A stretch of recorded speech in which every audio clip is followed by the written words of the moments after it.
காங்கிரஸ் கட்சி மேற்கொண்டு வரும் வாக் ஃபார் புதுச்சேரி நடைப்பயணத்தின் 9வது நாள் 29/1/2026 மங்களம் தொகுதியில் மாலை 3 மணிக்கு துவங்கியது.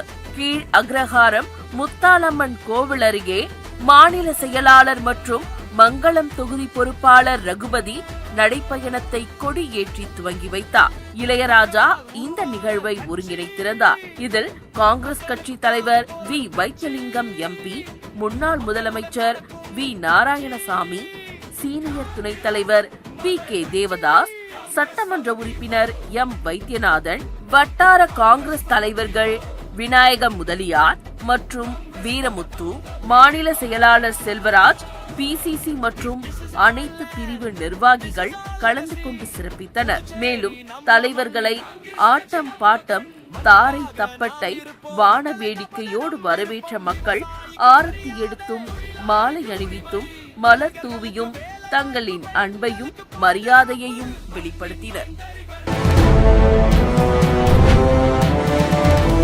புதுவை மக்களின் ஒரே நம்பிக்கை காங்கிரஸ்.